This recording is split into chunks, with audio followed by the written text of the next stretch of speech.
সম্মানিত দর্শকবৃন্দ, দেশ ও বিদেশ থেকে যারা আমাদের আজকের ফেসবুক লাইভে যুক্ত হয়েছেন, তাদের সবাইকে মহান বিজয় দিবসের শুভেচ্ছা জানিয়ে আজকে আমাদের বিশেষ আলোচনা অনুষ্ঠান শুরু করতে যাচ্ছি।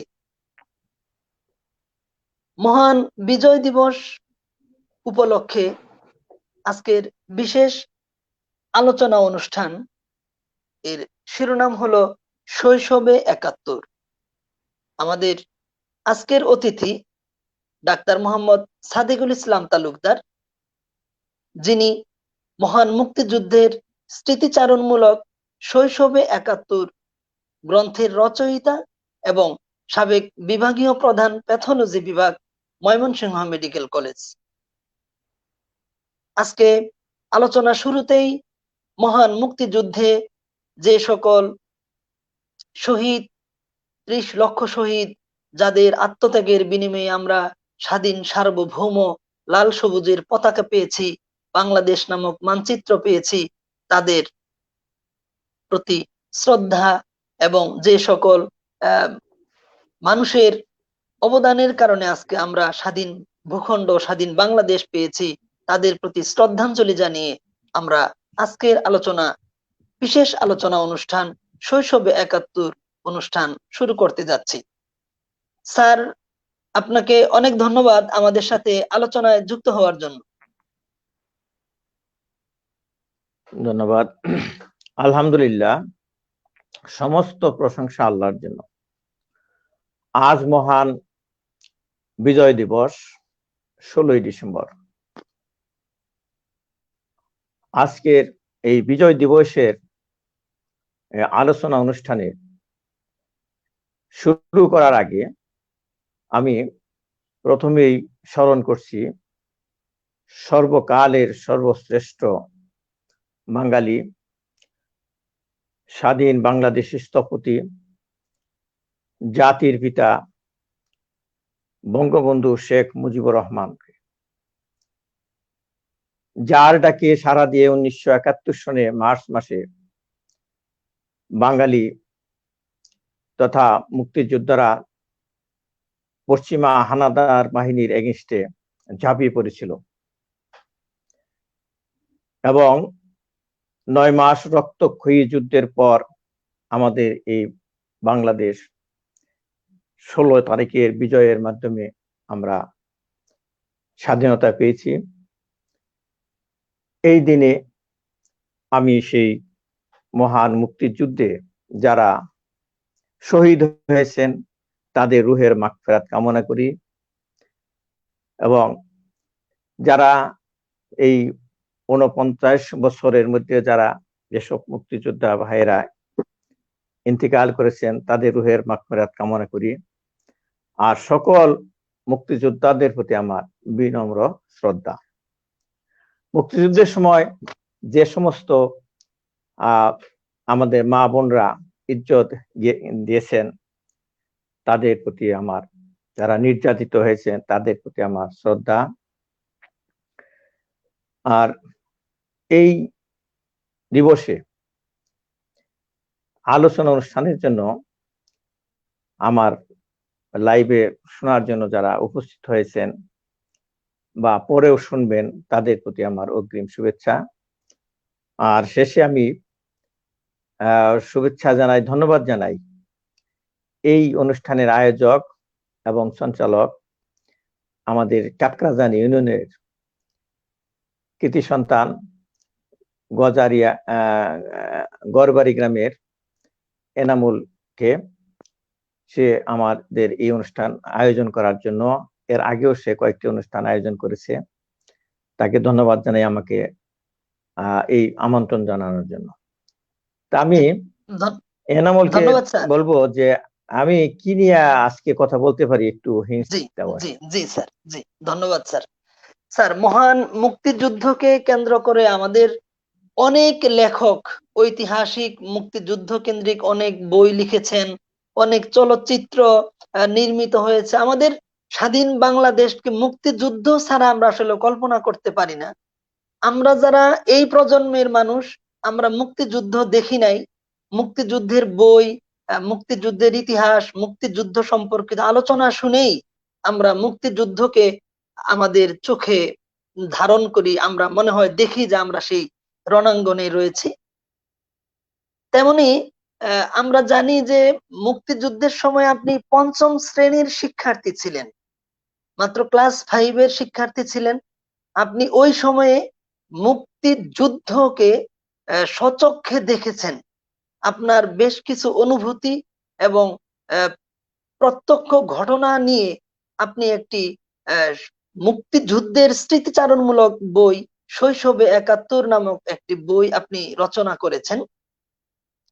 আমরা আজকে আপনার সেই বই থেকে আলোচনা করব।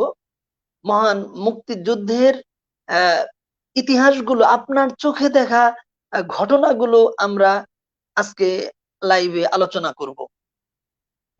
আপনার বইয়ের মধ্যে আমরা পাই যে পাকিস্তান আমলে কি জাতীয় সঙ্গীত গাওয়া হতো, কিভাবে আমার সোনার বাংলা গানের প্রবর্তন হলো, সেটি আপনি আলোচনা করেছেন। আপনি আলোচনা করেছেন ৭০ সালের নির্বাচনে বড়চনা বাজারে যে একটি জনসভা হয়েছিল, সেই জনসভার বক্তব্যগুলো এখনো আপনার কানে বাজে, সেই কথাগুলো লিখেছেন। আপনার বইয়ের মধ্যে এসেছে ১৯৭১ সালে ৭ই মার্চের পর, অর্থাৎ বঙ্গবন্ধু শেখ মুজিবুর রহমানের ঐতিহাসিক ৭ মার্চের ভাষণের পরে সারা বাংলাদেশের মানুষের মধ্যে যে প্রতিক্রিয়া দেখা দিয়েছিল, তারা মুক্তিযুদ্ধে কৃষক, শ্রমিক, ছাত্র, জনতা সবাই ঝাঁপিয়ে পড়েছিল, তারই একটি মিছিলের বর্ণনা আপনার বইয়ের মধ্যে রয়েছে। আপনার বইয়ের মধ্যে আমরা দেখতে পাই যে আমাদের পাহাড়ি অঞ্চলের বাঘ, বাংলার বাঘ যাকে বলা হয়, কাদেরিয়া বাহিনীর যিনি প্রতিষ্ঠাতা, সেই বঙ্গবীর আব্দুল কাদের সিদ্দিকী বীরুত্তমের বীরত্ব গাথা আপনি আপনার বইয়ে তুলে ধরেছেন। আপনার বইয়ে তুলে ধরেছেন যে মহান মুক্তিযুদ্ধের সময় যারা সরাসরি যুদ্ধে অংশগ্রহণ করেছেন, সেই মহান মুক্তিযোদ্ধা এবং স্বেচ্ছাসেবক বাহিনী কিভাবে মুক্তিযোদ্ধাদের সহায়তা করেছেন, সে বিষয়ে আপনি আপনার বইয়ের মধ্যে আলোচনা রয়েছে। আপনার স্বচক্ষে দেখা পাক বাহিনীর অত্যাচার, কিভাবে তারা মানুষকে, বাঙালি মানুষকে তারা শোষণ, অত্যাচার, মুক্তিযুদ্ধের সময় নির্যাতন করেছে, তার কিছুটা বর্ণনা আপনার বইয়ের মধ্যে রয়েছে। আপনার শৈশবে ৭১ বই থেকে আমরা আরো দেখি যে মুক্তিযুদ্ধের সময় কিভাবে মানুষ অসহায়ের মতো, শরণার্থীদের মতো জীবন যাপন করত, তাদের কিছু বর্ণনা। পাক বাহিনী, যদিও আমরা জানি যে আমাদের পাহাড় সখীপুর মুক্তিযুদ্ধ পাক বাহিনীর দ্বারা কোনো সময় আক্রমণের শিকার হয়নি বা তাদের অধিভুক্ত ছিল না, এটি মুক্তাঞ্চল ছিল, তবু পাক বাহিনীর একদিনের একটি ঘটনা পাহাড় অঞ্চলে আসার কথা আপনার বইয়ে বলা আছে। এবং আপনি যখন, যেহেতু তখন স্কুলে পড়তেন, ছোট ছিলেন, কিন্তু মহান মুক্তিযুদ্ধের সময় স্কুল বন্ধ ছিল, এই সময়ে আপনার অবসর সময়টুকু কিভাবে কাটিয়েছেন মহান মুক্তিযুদ্ধের সময়, সেই বিষয়গুলো আপনার বইয়ের মধ্যে আলোচনা রয়েছে। সবশেষে আপনার বইয়ে একটি সুন্দর ভবিষ্যৎ বাহিনীর কথা আলোচনা করেছেন। তা আমরা এই সবগুলো বিষয় আপনার বইয়ের ভিত্তিতে আলোচনাগুলো আপনার মুখ থেকে শুনবো, যেন আমাদের বর্তমান প্রজন্ম, অর্থাৎ আমাদের যে প্রজন্ম যারা আমরা মুক্তিযুদ্ধ দেখিনি, আমরা আপনাদের মতো সাহিত্যিকদের লেখা পড়ে মুক্তিযুদ্ধের চলচ্চিত্র এবং মুক্তিযোদ্ধাদের সরাসরি বর্ণনা থেকে আমরা মুক্তিযুদ্ধকে দেখতে পাই, যেন মুক্তিযুদ্ধই আমাদের চোখে ভেসে ওঠে। এমন ঘটনাগুলি আজকে শুনবো। ইতিমধ্যেই অনেক দর্শক আমাদের সাথে যুক্ত হয়েছেন, তাদের সবাইকে আগে জানিয়ে রাখছি যে আমাদের এই 50 মিনিট লাইভ প্রোগ্রামটি আমরা বিশেষ কিছু দিনে বিশেষ কিছু মানুষকে, অর্থাৎ বিষয় ভিত্তিক আলোচনা নিয়ে আমরা অনুষ্ঠানটিকে সাজানোর চেষ্টা করে থাকি। এবং এই অনুষ্ঠানটি ফেসবুকে 50 মিনিট লাইভ লিখে সার্চ দিলেই পাওয়া যাবে, এবং পাওয়া যাবে ইউটিউবে 50 মিনিট লাইভ উইথ এনামুল লিখে সার্চ দিলে এই আমাদের আলোচনাগুলো আপনারা দেখতে পারবেন। যারা আমাদের সাথে যুক্ত হয়েছেন তারা কমেন্টের মাধ্যমে আপনাদের অনুভূতিগুলো আমাদের সাথে শেয়ার করতে পারেন। সেই সাথে আপনারা জানাতে পারেন আপনার এলাকার বিশেষ কোনো ব্যক্তিত্বের পরিচয়, যিনি দেশের মানুষের জন্য কাজ করে যাচ্ছেন, তিনি আমাদের কাকরাজান তথা সখীপুর টাঙ্গাইলের কৃতি সন্তান, যাকে নিয়ে আমরা গর্ব অনুভব করি, এমন কারো সাক্ষাৎকার বা আমাদের এলাকার কোনো সমস্যা বা সম্ভাবনা নিয়ে আমরা আলোচনা করতে পারি। তো আমাদের সামনে আলোচনা করবেন স্বরচিত বই শৈশবে ৭১ থেকে ডাক্তার সাদেকুল ইসলাম তালুকদার, যিনি ইতিমধ্যেই স্মৃতিচারণমূলক বেশ কয়েকটি বই লিখেছেন। যদিও তিনি বাংলার ছাত্র নন, বরং তিনি চিকিৎসা বিজ্ঞানের ছাত্র। ময়মনসিংহ মেডিকেল কলেজ থেকে তিনি MBBS ডিগ্রি লাভ করেন এবং বঙ্গবন্ধু শেখ মুজিবুর রহমান বিশ্ববিদ্যালয়, যাকে আগে পিজি হসপিটাল বলা হতো, সেখান থেকে প্যাথোলজিতে তিনি এমফিল ডিগ্রি লাভ করেন এবং তিনি সর্বশেষ ময়মনসিংহ মেডিকেল কলেজ থেকে ময়মনসিংহ মেডিকেল কলেজে প্যাথোলজি বিভাগের বিভাগীয় প্রধান হিসেবে অবসর যাপন করছেন। কিন্তু তিনি অবসর নন, তিনি একজন কর্মবীর। তিনি ময়মনসিংহে তালুকদার প্যাথোলজি নামে একটি ল্যাব রয়েছে, সেখানে তিনি প্র্যাকটিস করেন এবং সেই সাথে অনেকগুলো মেডিকেলের জার্নাল তিনি এডিট করেন। সেই সাথে তিনি তার স্মৃতিচারণমূলক বইগুলো রচনা করেন।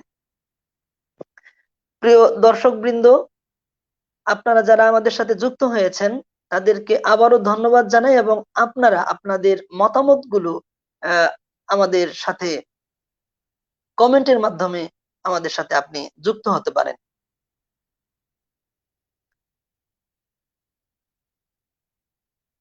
আমরা একটু সময় নিচ্ছি। ডাক্তার সাদেকুল ইসলাম তালুকদার স্যার হয়তো একটু লাইনের বাহিরে আছেন। আমরা এই ফাঁকে আপনাদেরকে ডাক্তার সাদেকুল ইসলাম তালুকদার স্যারের লেখা বইটি আপনাদেরকে দেখাতে পারি। আমরা আজকে যে বইটি নিয়ে কথা বলবো সেটি হলো শৈশবের ৭১, ডাক্তার সাদেকুল ইসলাম তালুকদার।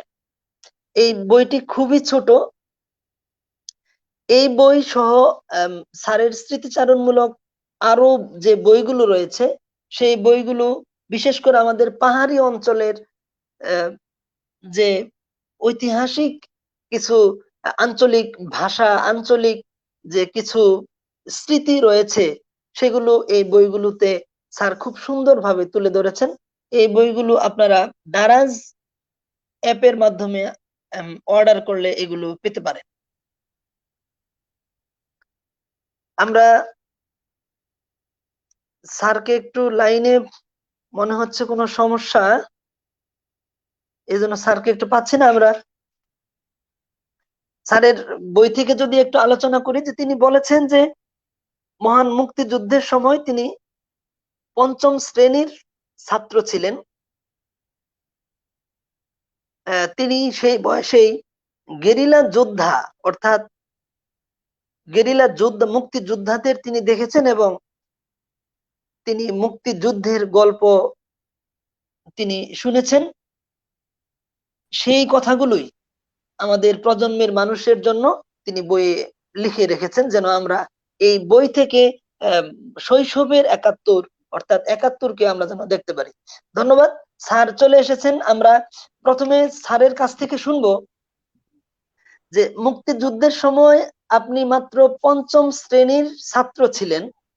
এই অল্প বয়সে আপনি মুক্তিযুদ্ধ দেখেছেন, অনেক কথাই তো মনে থাকার কথা নয়, তবু আপনি মুক্তিযুদ্ধ বিষয়ক একটি বই লিখলেন কিভাবে? Doctor Sadekul Islam Talukdar sir. ধন্যবাদ। আমি আবারও ধন্যবাদ জানাই যারা এর মধ্যে আমার লাইভ অনুষ্ঠানে অংশগ্রহণ করলেন। প্রথমে যারা করছিলেন ধন্যবাদ একবার জানিয়েছি, আবার যারা আসলেন তাদের জন্য ধন্যবাদ বিশেষ করে। আমি ডাক্তার সাদেকুল ইসলাম তালুকদার, আমি ৭১ সনে আসলে আমি পড়তাম ক্লাস 5-এ। আমাদের বাড়ির কাছে 1 কিলোমিটার দূর ঘনারসালা প্রি প্রাইমারি স্কুলে আমি পড়তাম তখন। তো 5-এ পড়লেও আমার বয়স তখন আনুমানিক 12 কি 13 বছর হয়েছিল। তো আমি মোটামুটি বুঝতাম, বড়দের কথা বুঝতাম।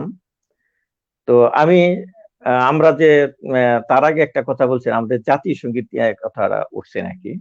তা আমরা তো ক্লাস 4 এবং 5 পর্যন্ত, এই মার্চের আগ পর্যন্ত আমরা স্কুলে অ্যাসেম্বলি ক্লাসে আমরা জাতীয় সঙ্গীত দিয়েই তো শুরু করতাম। তখন পাকিস্তানের জাতীয় সঙ্গীত ছিল উর্দুতে, ছিল পাক সার জমিন সাদবাদ। এবং সাধারণত যাদের কণ্ঠ একটু ভালো ছিল, যারা এই একটু লেখাপড়া একটু ভালো ছিল, তাদের দিয়ে সাধারণত জাতীয় সঙ্গীতের লিড দেওয়া হতো। তা আমার মনে আছে আমি জাতীয় সঙ্গীতটা গাইতাম, ভালোভাবে গাইতাম। এই জাতীয় সঙ্গীত গাওয়ার পরে আবার ওই আবার পাকিস্তান জিন্দাবাদ, পাকিস্তান জিন্দাবাদ নামে একটা দেশাত্মবোধক গান গাওয়া হইতো। তো এই যে এই যখন স্বাধীন হলো, তারপরে আমাদের হলো আমার সোনার বাংলা আমি তোমায় ভালোবাসি। তার আমরা এই রবীন্দ্রনাথের গান শুনেছি। আমি একটা লাইভ প্রোগ্রামে আছি, অনেকক্ষণ লাইভ প্রোগ্রামে আছি, আপনি পরে কথা বলেন। জি স্যার বলুন। হ্যালো, একটা মোবাইল আসছিল আর কি। আচ্ছা জি স্যার, তারপরে বলুন। ইয়ের এই জাতীয় সঙ্গীত এভাবে আমরা পেলাম স্বাধীনতার মাধ্যমে। তো আমরা তখন অনুষ্ঠান করতাম 14ই আগস্ট পাকিস্তান আমলে, এগুলো আমার মনে আছে। তো যখন 5-এ পড়ি, তখন আমি খুবই সিরিয়াসলি পড়তেছিলাম, বৃত্তি পরীক্ষা দিব 5-এর এইরকম। তো তখন কিছু কিছু যখন পড়ি তখন স্কুলে যাতায়াত করার সময় বড় ভাই যারা ছিলেন, কচু স্কুলে পড়তেন, তারা বড় 9, 8 এরকম পড়তেন, সাত্তার ভাই, তারপরে ওই সাইদ ভাই, ওনাদের বাড়ি ছিল গোয়ালবাড়ি, আমাদের এলাকা থেকে পড়তেন। তারা এই 69-এর এই যে ছিল মানে আন্দোলনটা ছিল, ওইখানে তারা অংশগ্রহণ করেছে আমার মনে আছে। তারা গল্প করতেন যে তারা খুব দুষ্ট টাইপের ছিলেন, যে সাহিদ ভাই এত দুষ্ট যে সে ঢাকায় এই আন্দোলন করছে, সে আর্মিরা তাকে ধরে উত্তা করে মানে চেষ্টাইছে, এরকম আলোচনা শুনছে। তাতে বোঝা গেছে যে পাকিস্তানের এগেইনস্টে আমাদের দেশের বড় ভাইরা আন্দোলন করছিল, এটা আমার মনে আছে। তারপর যখন এই বঙ্গবন্ধুর ভাষণ যে 7ই মার্চে দেওয়া হয়েছে, এটা আমি তখন জানতাম না, বা আমরা তখন জানতে পারতাম না, এটা একটু পরে জানছি আর কি। যাই হোক, এই তার আগে এই 70 সনের ইলেকশনের সময় আমি যে ইলেকশনে যে ক্যাম্পিং গুলো হইতো, বড়সনা বাজারে মিটিং ছিল, কিছু কিছু মনে আছে, সেই মিটিং এ আমি গেছিলাম। সেখানে কোনো একজন ভাষণ দিয়েছিলেন, ওখানে আমাদের লতিফ সিদ্দিকী স্যার নৌকা মার্কা ইলেকশন করছেন, সেই মিটিং এ আমি গেছিলাম। সেখানে মঞ্চে কেউ একটা ভাষণ দিয়েছিলেন, আমার মনে নাই কে, সেখানে বলছিলেন যে আমাদের নৌকা মার্কায় যদি ভোট দেন, তাহলে আমাদের এই দেশটা স্বাধীন হবে, বাংলাদেশ স্বাধীন হবে, তখন আর পাকিস্তান থাকবে না। বাংলাদেশ স্বাধীন হলে আপনাদের ছেলে মেয়েদের খরচ কমে যাবে লেখাপড়ায়। এখনকার যে কাগজের দাম, এই কাগজের দাম যে 6 আনা 10 আনা দিস্তা আছে, 10 আনা মানে হলো 16 আনা ছিল 1 টাকা, 16 আনাই ছিল 1 টাকা, 10 আনা দিস্তা কাগজ ছিল, সাদা কাগজ। তা আমাদের ছাত্রদের টেনশন হলো কাগজ আর কালি নিয়ে আর কি। আমরা এই পেলিকান কালি দেয়া লিখতাম, ধনী যারা তারা পেলিকান কালি, সুলেখা কালি আমরা যারা মধ্যম ধরনের ছিলাম, আর যারা একদম গরিব তারা ওই সিমের সিমের পাতার রস দিয়ে তারা লিখতো। এই অবস্থার সময়ের কথা আমি বলতেছি। তখন 10 আনা দিস্তা কাগজ মানে কি অনেক টাকা, ওই দামি আর কি। বলছি দেশ যদি স্বাধীন হয়, তখন এই কাগজটা হয়ে যাবে 4 আনা দিস্তা। কেন বেশি হয়? এই বাংলাদেশ থেকে কাগজ তৈরি হয়, এটা ওই আমলাতান্ত্রিক জটিলতার জন্য যায় করাচি দিয়ে সই টই করে বিভিন্ন ভাবে খরচ দেখালে না। তাতে দেখা যায় যে স্বাধীন হইলে এটা আর করাচির আন্ডারে থাকবে না, কিরকম একটা হিসাব নিয়ে দিলেন, তখন আমাদের দেশে থাকবে 4 আনা দিস্তা কাগজ হয়ে যায়। এই যে কথাটা বললেন, এতে আমি ছোট হলেও আমি এই যে বৈষম্য আমাদের প্রতি করা হচ্ছে পাকিস্তান, এই যে আমি জিনিসটা বললাম, যেটা আমাদের দেশ স্বাধীন হইতে হবে। তো হ্যাঁ, যাই হোক, এখান থেকে আমার ওই স্বাধীনতার কিছুটা চেতনা আসতো আমার মাথার মধ্যে, যে পাকিস্তান হওয়াতে আমরা থাকাতে আমরা নির্যাতিত হচ্ছি। এরপরে যখন এই ৭ই মার্চের পরে বাংলাদেশে কিন্তু বেশ স্যার, আন্দোলন শুরু, তার আগে অসহযোগ আমি আন্দোলন একটু, হয়ে গেল। হ্যাঁ, আমি এই হ্যাঁ ফাঁকে বলেন। কয়েকটি প্রশ্ন একটু জেনে নেই যে আপনি যখন কচুয়া ফ্রি প্রাইমারিতে পড়েন, তখন তো যুদ্ধ লাগলো, যুদ্ধের আগে জাতীয় সঙ্গীত গাইতেন আমার সোনার এই এই পাকিস্তানের কি পাকসার জাতীয় জমি, সঙ্গীত গাইতেন?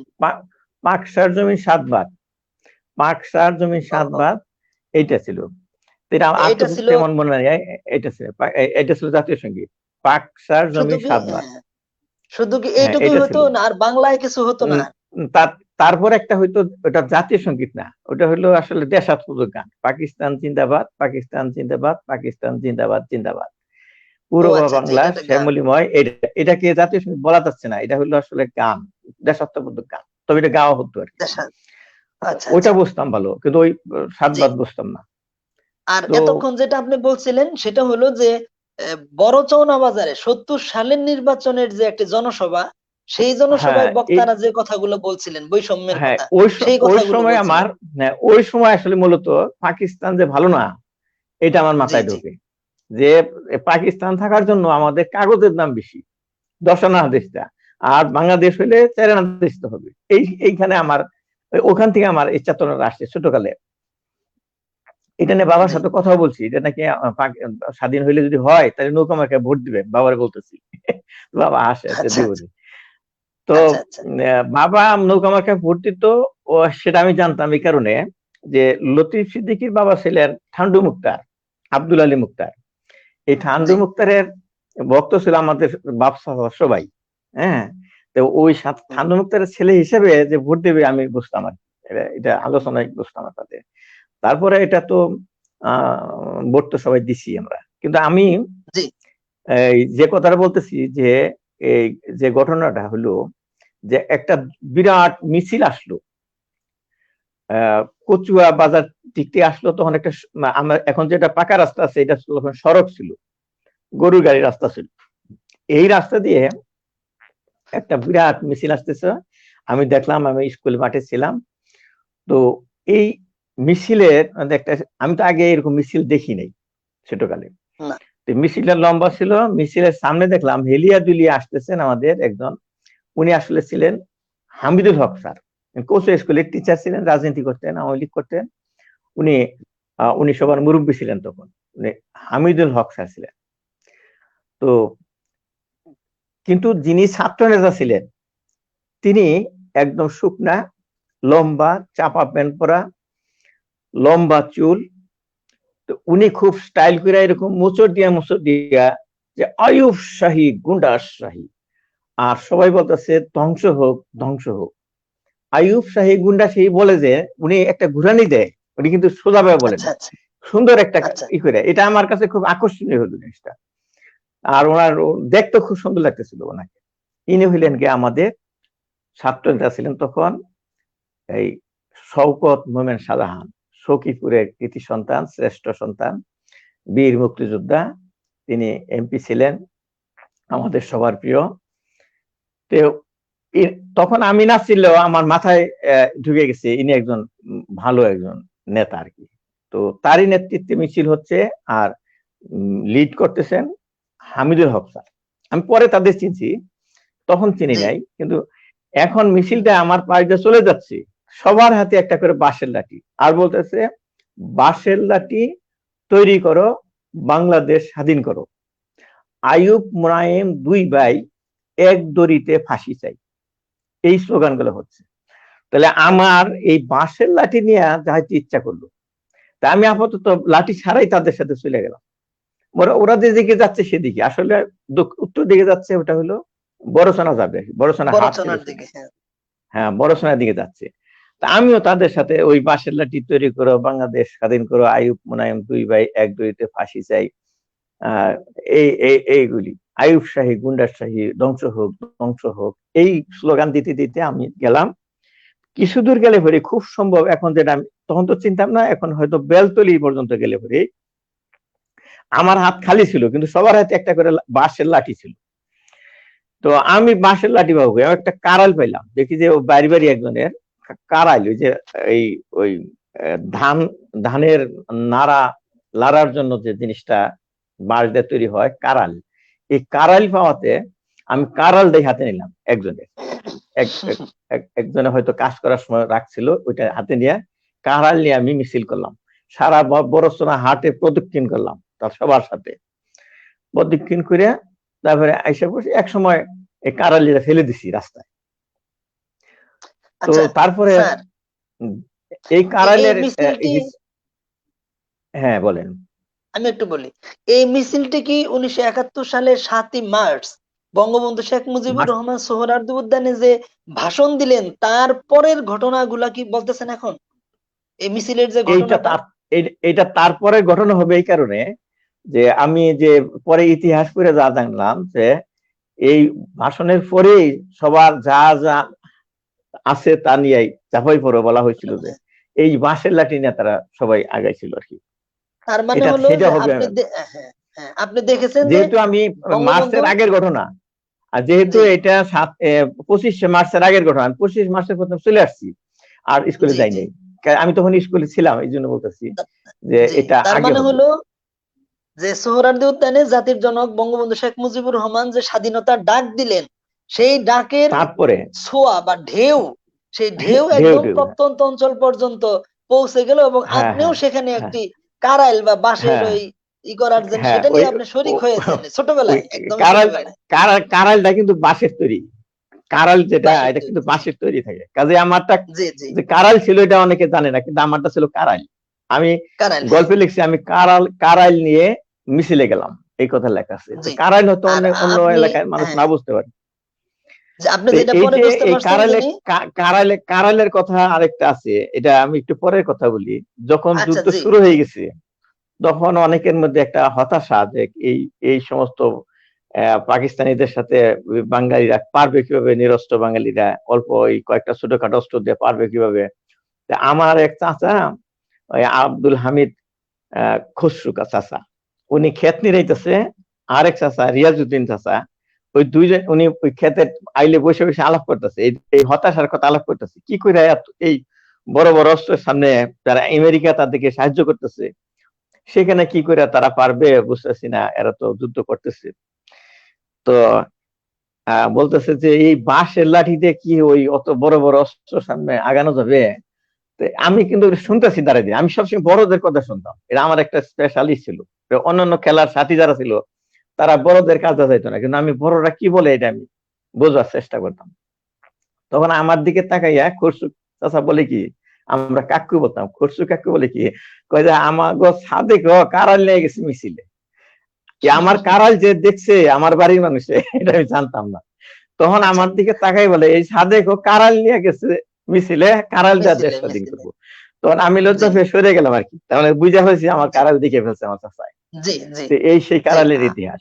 তো এটা হলো জি পরের আপনি কথা, যে, কিন্তু তার তার তার আগে একটা ঘটনা ঘটলো, যেটা 25 মার্চের কালো রাত্রে যে বঙ্গবন্ধুকে গ্রেপ্তার করা হলো, এই নিউজটা বারবার প্রচার করতেছিল রেডিও পাকিস্তান ঢাকা থেকে, আচ্ছা, রেডিও পাকিস্তান ঢাকা থেকে।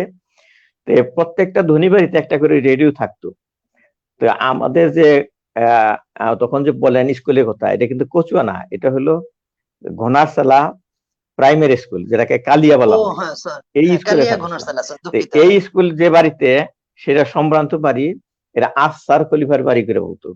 আফসার খলিফা সাহেব সম্ভ্রান্ত ছিলেন, আমি তাকে খলিফাগিরি করতে দেখিনি, খলিফা মানে যারা দর্জি ছিল তাদের খলিফা বলা হইতো। তো জি উনি ওনার বাড়িতে একটা রেডিও ছিল। তো ওনার ওই স্কুল ছিল ওনার বাড়িতে, উনি ওনার ছেলে আমাদের হেডমাস্টার ছিলেন, উনি খুরশেদ আলম ছিলেন মৌলবী, আমরা বলতাম, আমাদের শেখাইতো মৌলবী খুরশেদ আলম। এখনকার তো অনেকেই টিচারদের নাম শেখায় না, আমি অনেকে জিজ্ঞেস করি, হ্যাঁ, ওরা টিচারদের নাম বলতে পারে না, হেডমাস্টারের নাম বলতে পারে না। আমাদের এটা ম্যান্ডেটরি ছিল, টিচারদের নাম শুদ্ধ করে বলতে হবে। আমরা বলতাম মৌলবী খুরশেদ আলম। তো খুরশেদ আলম স্যারের বাবা ছিলেন এই আফসার খলিফা। আফসার খলিফাদের একটা রেডিও ছিল, এই রেডিও শুনতেছিলেন কালিয়া গ্রামেরই, তখন ওই ফরেস্টে চাকরি করতেন মুসলিম চাচা, ওনার ছেলে আমিনুল ভাই, আমিনুল ইসলাম ভাই এই যে ব্যাংকার ছিলেন, গ্রামীণ ব্যাংকে চাকরি করতেন, যে উনি তখন ক্লাস 10 এর এসএসসি পরীক্ষার্থী ছিলেন তখন। তো উনি এবং আফসার খলিফা সাহেবের ছেলে কাদের ভাই, ওনারা দুইজনে মিলে ওই পুকুর পাড়ে, স্কুলের সাথেই পুকুর, ওখানে এই রেডিও শুনতেছিলেন। তখন কিন্তু 25শে মার্চের পরে, হয় 26, 27, 28 এরকম হবে। তো আমি আবার রেডিও শুনতে খুব পছন্দ করতাম। আমাদের বাড়িতেও আমি খুব রেডিও শুনতাম, খুব রেডিওর ফোকাস ছিলাম। তো যেহেতু ওনারা রেডিও শুনতেছে, আমি রেডিও শোনার জন্য দাঁড়িয়ে দিচ্ছি, আশেপাশে গুড়গুড় করতেছে, রেডিও শুনতেছি। তো এই টাইমে ওনারা ওই খবর শুনতেছে, ওই বঙ্গবন্ধুকে যে অ্যারেস্ট করছে, এই সমস্ত কথা বারবার বলতেছে, দেশের মানুষকে শান্ত থাকতে বলতেছে, নানান কিছু বলতেছে আর কি। তা আমি এর মধ্যে দেখা গেল যে একজন লোক আসলেন, এই দক্ষিণ দিকতে আসলেন আর কি।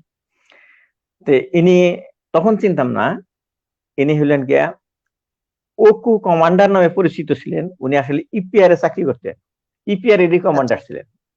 এখনকার যে বিডিআর যেরকম, তখন ইস্ট পাকিস্তান রেজিমেন্ট ছিল আর কি। ইপিআর, হ্যাঁ, ইপিআর ছিলেন আর কি। ইপিআর, ইপিআর এর উপরে কিন্তু ওরা প্রথম আক্রমণ করে রাত্রের অন্ধকারে সমস্ত। উনি আইসা বলতেছেন যে আমি জান নিয়ে পালাই আসছি, জান নিয়ে চলে আসছি, আমাদের বহু লোককে মেরে ফেলছে, লাইন ধরে মেরে ফেলছে, এরকম বলতেছেন আর কি। ঢাকায় খুব গন্ডগোল চলছে, খুব যাকে পাচ্ছে তাকেই মারছে, এই আর্মিরা এরকম করতেছে। উনার কাছে আমরা ওই কাদের ভাই, আমিনুল ইসলাম ভাই শুনতেছেন, আমিও শুনতেছি তার মুখে, এবং খুব খুব বিভৎস আকারে বর্ণনা দিতেছেন যে কিভাবে মানুষ মারতেছে। সেটা আমি লেংদি করলাম না। তারপরে ওই দিনকার ঘটনা ওইটুকু শেষ। এরপরে ঘটনা 2-1 দিন পরেই, খুব বেশি না, 2-1 দিন পরেই দেখলাম এই 15-20 জন যুবক এবং কিশোর, তারা ওই যে এখন যে কালিয়া বাজার আছে যেটা, ওখানে কিন্তু কিছু ছিল না, ওখানে একটা খালি জায়গা ছিল, চতুর্দিকটা জঙ্গল। ওই খালি জায়গায় তারা ওই লেফট রাইট করতেছে। আমি শুনতেছি একটু শব্দ হইতেছে, আমি ওখানে গিয়ে আমি দেখলাম, আমরা ছোট মানুষ ছিলাম, তামটা দেখতাম।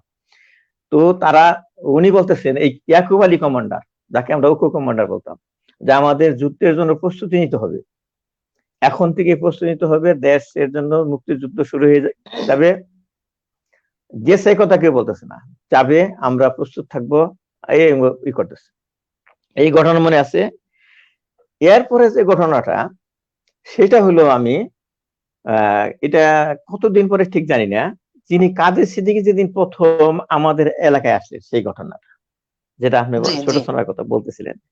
তো ওইটুকুই আমি ইয়াকুব আলী কমান্ডারের কথা, ইয়াকুব আলী কমান্ডার পরে এটাই স্যার জানতে চাচ্ছিলাম, যে আপনি বইয়ের মধ্যে লিখেছেন একটা জায়গায় যে ছোট সোনা ঘাটে আপনি বঙ্গবীর কাদের সিদ্দিকী সাহেবকে দেখেছেন এবং বহু লোকজন তাকে ঘিরে তার কথা শুনতেছিল।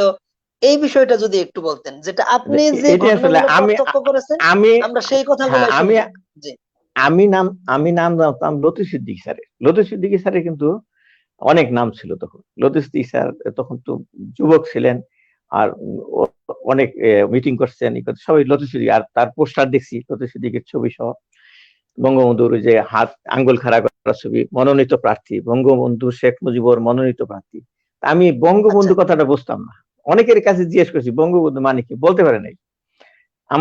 আমি এই যে বঙ্গবন্ধু কথাটা তিনি মনোনীত করছেন, এই যে জিনিসটা আমি বোঝার অনেক চেষ্টা করছি, বুঝতে অনেক সময় লাগছে। লতিফ সিদ্দিকী স্যারের নাম অনেক জানতাম, উনি ঠান্ডু মুক্তারের ছেলে, তাও জানতাম। কিন্তু কাদের সিদ্দিকী নামে কোন ভাই আছে সেটাও জানতাম, কিন্তু তার আমি দেখি নাই। শুনছি সে আর্মিতে ছিলেন, সে এখন আর্মিতে নাই, এরকম কিছু একটা, সে খুব সাহসী ছেলে, এরকম শুনছি, কিছু কিছু শুনছি। কিন্তু আমি যে একদিন করছি কি, ছোট সোনা হাটে গেছি। ছোট সোনা হাট হইতো শুক্রবারে, শুধু শুধু শুক্রবারে হইতো, অল্পক্ষণ বিকেলে। তো এইখানে খুব বেশি কিছু না, মাছ। হ্যাঁ, আমি বলি ওটা ঘাট হলো কেন, এই আমাদের পাহাড় অঞ্চলের যত মালামাল নৌকা দিয়ে নিতে হইতো তখন। এখন তো রাস্তা ছিল না, আগে শুধু পায়ের রাস্তা ছিল এবং গরুর গাড়ি ছিল। তো নৌকায় অনেক মাল নেওয়া যেত, এই ইন্দ্রাণী দিয়ে, ওই জোড়া দিয়া, যেটা আমরা খাল যদি বলি শুদ্ধ ভাষায়, কিন্তু আমরা বলি ঝোড়া। এই ইন্দ্রাণী থেকে ওই ছোট সোনা পর্যন্ত যে জোড়াটা আছে, এই দিকটা নৌকা আসতো, বড় বড় নৌকা আসতো। আইসে একটা যে ঘাটে ভিড়তো ওটাকে ঘাট চনা বলতো। ছোট সোনারই যে ঘাটটা এটাকে বলে ঘাট চনা, ওখানে কিন্তু ঝর্ণাও ছিল, আমরা সেই ঝর্ণার পানি খেতাম। এখন আছে কিনা জানি না, এখন তো যাওয়া হয় না, আর গেলেও আমি চলে যাই দ্রুত গতিতে, চলে এই গাড়ি করে, আমি ওই ঝর্ণা দেখি না। জি আগে জি তো হেঁটে হেঁটে যাইতাম, ঝর্ণার পানি খেতাম। তো ওই ঝর্ণার পর পাদদেশেই একটা ছোট উঁচু জায়গা আছে, যেটা খালের যে নৌকা ভিড়তো ওইটাকে বলে ঘাট। এইখানে কিছু লোক 100-150 লোক আসতো কেনাকাটা করার জন্য, দুধ, ছোট ছোট মাছ এগুলো কেনার জন্য। আমিও দুধ অথবা মাছ কোনো কিছু কেনার জন্য আমি ওখানে গেছি। আমি কিন্তু পড়ি 5-এ, কিন্তু আমি জি আমার স্কুল বন্ধ হয়ে গেছে 25শে মার্চের পর, আর স্কুল খোলেই নেই।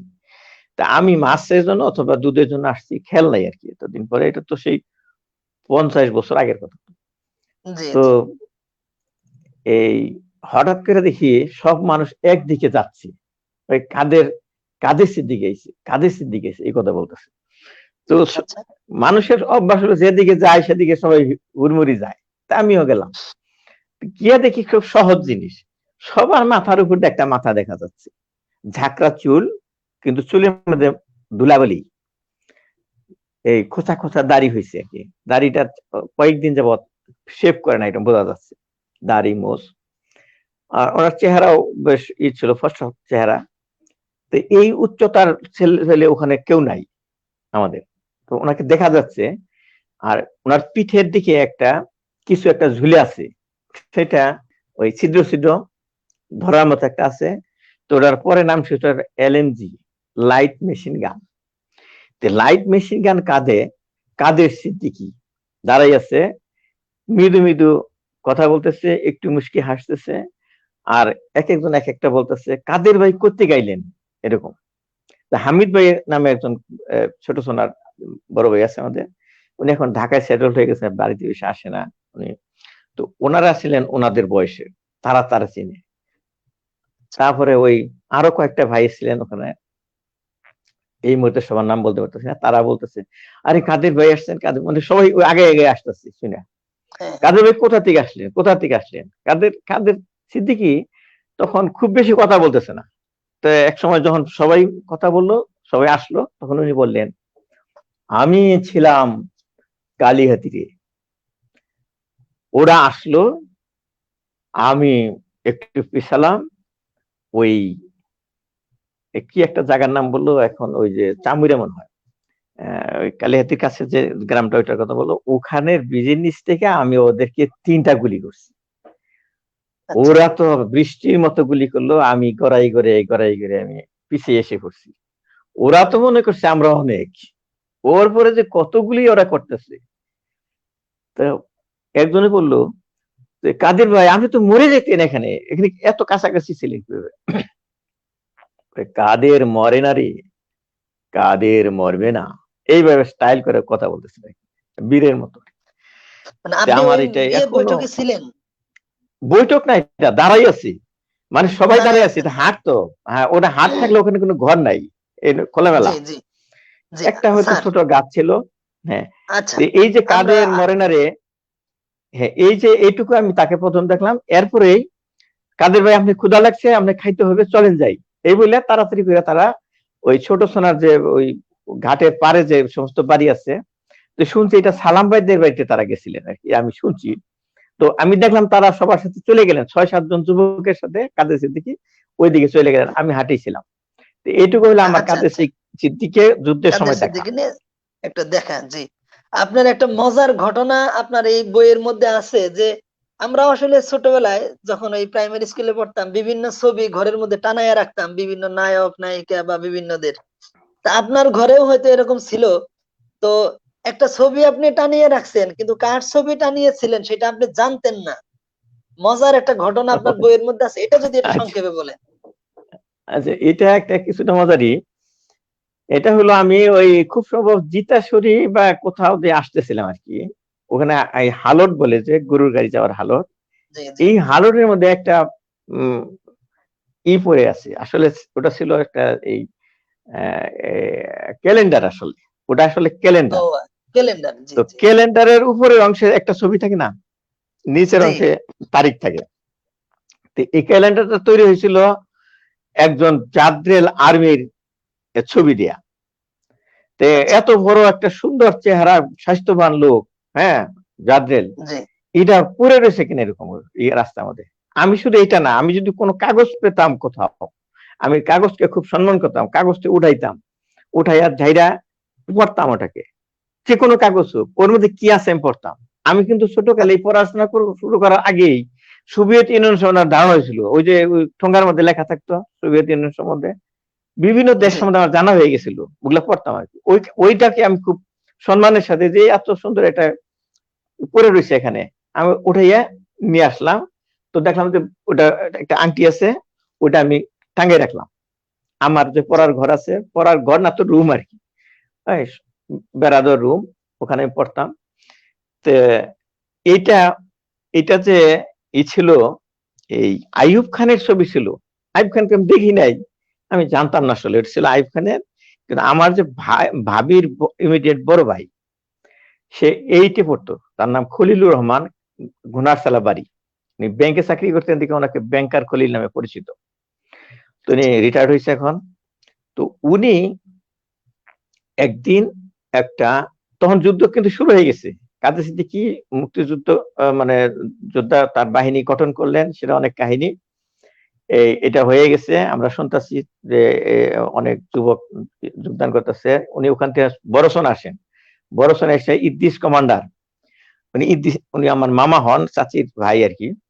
তো ইদ্রিস মামা খুব সাহসী ছেলে ছিলেন আর কি, এলাকার মধ্যে খুবই সাহসী ছেলে। তার আন্ডার অনেক ছিল, সাথী সঙ্গী ছিল, তাদের নিয়ে উনি মুক্তিযোদ্ধা গঠন করতেছেন। আমার চাচা বললেন, তো ওখান থেকে মুখ করে কচুয়া থেকে হয়তো ওই সখীপুর গিয়ে আসল ঘটনা ঘটে, সে যেটাকে আমরা বলি কাদেরনগর, বা এখন কাদেরনগর যে সখীপুর কলেজ যেটা, ওইখানে। তো সেগুলা তো আমি ছোট মানুষ, ওদিকে যাইতাম না, দেখতাম না। তো পরের ঘটনাগুলো আমি বেশি জানি না, পরে শুনছি। কিন্তু এই যে ভাবির যে ভাই খলিল রহমান, এইটে পরে সে চলে গেল, প্রথম দিক দিয়ে মুক্তিযুদ্ধে চলে গেল। কারণ ওনার আরেকটা ভাই ছিল বাবলু ভাই নামে, ওনারা থাকতেন শহরে, ময়মনসিংহ শহরে, কিন্তু ওই যুদ্ধের সময় গ্রামে চলে আসে, বাবা আমাকে বাড়িতে রেখে উনি মুক্তিযুদ্ধ চলে যায় কাদের বাহিনীতে। তো এই এর সাথে চলে যায় আমার এই খলিল ভাই। তো খলিল ভাই একদিন একটা রাইফেল কাঁধে নিয়ে আমাদের বাড়িতে আসছে, দেখি একাই, হঠাৎ চোখ লাল টুকটুকা, চেহারা কেমন, কতদিন যে খায় নাই মনে হচ্ছে আর কি। তো উনি আইসা আমার রুমে বসলেন, দেখি তোমার রুমে বসি, এখন বৈশাই দেখে ওই আইয়ুব খানের ছবি, সে তো চিনে। এই ছবি টাঙ্গাইছে কে? বলছে আমি। কেন এটা টাঙ্গাইছো কেন? আমি তো ভালো ছবি তো। তো ছিঁড়ে ফেললো। কেন কেন এর সুন্দর ছবি, কত সুন্দর চেহারা, চেনো তুমি? আমি বলছি না তো। কে? এটা তো আইয়ুব খান। তাই নাকি? আইয়ুব শাহী গুন্ডা শাহী? আমি বলি আইয়ুব শাহী গুন্ডা শাহী? হ্যাঁ হ্যাঁ। দিলাম তারে ছিঁড়ে, ফাতা ফাতা করে ছিঁড়ে ফেললাম তার সামনে। আমার তো খুব ছিল, ওই যে মিটিং করছি যখন, মিছিল করছি তখন। তো এইভাবে আমি এই পরে জানেই তো যে সাদেক বোঝে নেই, দেখে এটা টাঙ্গাইছে আর কি, এইভাবে তার ছবি ছেঁড়া হয় আর কি। তারপরে এই এই মুক্তিযুদ্ধ চলাকালীন খলিল ভাই আরো 3 দিন আসছে আমাদের বাড়িতে। তো একদিন ওই রান্না করে বসে খাইতেন, তো ভাবি খাবার দিত, ভাবি খাবার দিয়ে চোখ মুছতেন, কারণ তার খাওয়ার দেখে বোঝা যেত কতদিন তার খায় না, কচি মানুষ তো আসলে এইটে পরে। তা আমি ওই একবার করছি, পিছনে তো রাইফেল রাখছি, রাইফেল ধরছি, এরকম করে ধরছি, জাস্ট ধরছি, খালি বললো যে গুলি ভরা আসছে, গুলি বাড়িয়ে যাবো, ধরো না। আমি তো রাইফেলটা ধরছিলাম, রাইফেলটা হাতে নিছিলাম, কিন্তু আবার বললো গুলি ভরা আছে, বেরিয়ে যাবো, রাখো, রেখে দিছি। তারপর উনি উনি দেখতাম ও পূর্ব দিক থেকে এসে দক্ষিণ দিকে যেত, মানে দিঘি চালার দিকে যেত। তো উনি নাকি মাঝে মাঝে এই খবর আদান প্রদান করতেন এইভাবে আর কি। তো আমি এই এই সেকেন্ড মুক্তিযোদ্ধা কিন্তু আরেকজনকে দেখলাম, এই যে খলিলুর রহমানকে। এরপরে আরো 11 জন মুক্তিযোদ্ধা, হ্যাঁ, এরপরে আরো 11 জন মুক্তিযোদ্ধা দেখছি আমাদের বাইরে বাড়িতে চলে গেল। একজন সামনে ছিলেন যিনি, উনি যে এখন যিনি লাল মিয়া চেয়ারম্যান, কি আজম নাম, এই আমাদের লাল মিয়া চেয়ারম্যান, আব্দুল হালিম সরকার, লাল, ওনাকে লাল মিয়া নামে সবাই চেনে। উনি ইদ্রিস কমান্ডার সাহেবের ছোট ভাই। তো ওনাকে দেখছি 11 জন নিয়ে, তাদের কাঁধে রাইফেল ছিল, তাদের পরন ছিল যে আমরা যে ছাতা ব্যবহার করি, এই ছাতার কাপড় জি দিয়ে ওনারা কিন্তু শার্ট বানাইছে এবং হাফ প্যান্ট পরছে, সব মুক্তিযোদ্ধারা হাফ প্যান্ট পরছে। তো যতটুকু শুনছি আমি যে কজন দেখছি ওদের হাফ প্যান্ট পরাই দেখছি, হাফ প্যান্ট পরে ওই ওই ওই খলিল ভাইকে হাফ প্যান্ট পরাই দেখছি, ওই ওই আচ্ছা কালো কাপড়ের হাফ প্যান্ট পরা, এই রাইফেল কাঁধে নিয়ে আমাদের বাড়ির কাছে দেখলো, এই 11 জনকে দেখছি। আর জি খলিল কমান্ডার নামে যে একজন, উনি উনি ছিলেন আর্মি, ওই যে আমাদের সারাশে বাড়ি। তো ওনাকে আমি এই মুক্তিযুদ্ধের সময় দেখি নাই, কিন্তু মুক্তিযুদ্ধের শুরু হওয়ার আগে দেখছি। তো উনি যেহেতু ও আমাদের আচ্ছা আগে থেকে খালু হইতেন, ওনাকে দেখছি, চাচা হইতেন। জি তো উনি জি মুক্তিযোদ্ধা স্যার অবস্থায় আমি দেখি নাই। জি ধন্যবাদ স্যার। আমরা আপনার দেখা মুক্তিযোদ্ধাদের কথা শুনলাম, বঙ্গবীর কাদের সিদ্দিকী থেকে শুরু করে আব্দুল হালিম সরকার লাল, আপনার প্রিয় খলিল ভাই, এরকম এটি আশ্চর্য ঘটনা যে ক্লাস 8 এর ছাত্র তিনি যুদ্ধে অংশগ্রহণ করেছেন।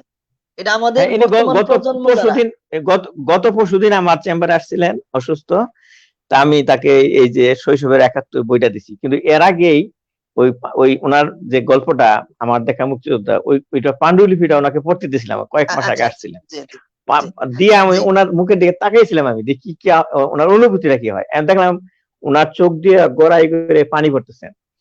তা পানি আমি পড়তেছে দেখলাম পড়তেছে কিছুক্ষণ, পড়তেছে, তারপর জি দেখি যে মুছতেছেন। জি আমি কি সমস্যা? ও যে না, আমার চোখ দিয়ে পানি বেরিয়ে পড়ছে। মানে জি ওনার সেই কথাগুলো উনি পড়তেছেন, বলে আমি তো অনেক কিছু ভুলে পড়তেছে গেছিলাম, আবার নতুন করে মনে জি। হইতেছে আমার কাছে। স্যার আমাদের হাতে অনেকগুলো কথা আপনার কাছ থেকে আমরা জানবো, আপনার চোখে দেখা মুক্তিযুদ্ধটাকে আমরা জানবো, কিন্তু সময় আমাদের ইতিমধ্যে অনেক চলে গেছে। আমরা যদি খুবই আচ্ছা, সংক্ষেপে জানি যে আপনার বইয়ে এই মুক্তিযোদ্ধাদের বর্ণনা যেমন আছে আপনার দেখা মুক্তিযোদ্ধাদের, তেমনি আবার স্বেচ্ছাসেবক বাহিনীর বর্ণনাও আছে, যে এই মুক্তিযুদ্ধের সময় স্বেচ্ছাসেবক বাহিনী কিভাবে মুক্তিযোদ্ধাদের সহযোগিতা করতেন আপনি দেখেছেন, যে এরকম কিছু ঘটনা যদি বলেন যেটা বইয়ের মধ্যে হ্যাঁ, বর্ণনা আছে। হ্যাঁ, আমার যেহেতু কাজ ছিল না, আমি একটু বেড়াইতাম।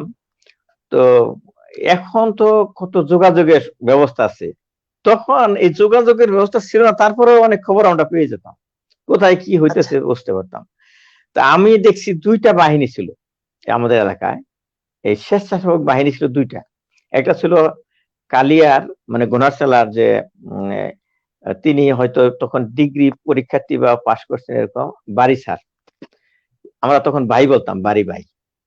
তো পরে উনি টিচার হয়েছেন, আমরা বাড়ি স্যার বলি। তারপর আরেকজন আমাদের ঢন্ডনা গ্রামেরই ওই সিরিচালার আমাদের মুক্তার আলী স্যার, উনিও তখন বিএ পাশ করছেন আর কি। উনিও কালিয়ার, উনিও বিএ পাশ করা ছিলেন, 2জন বিএ পাশ করা ছিলেন। তো ওনারা এই ওনাদেরকে আহ, ওনারা মুক্তিযুদ্ধে যান নাই তখনও। তো মুক্তিযুদ্ধে না গেলেও ওনারা মুক্তিযুদ্ধের তাকে হেল্প করার জন্য, হ্যাঁ, স্বেচ্ছাসেবক বাহিনী গঠন করে।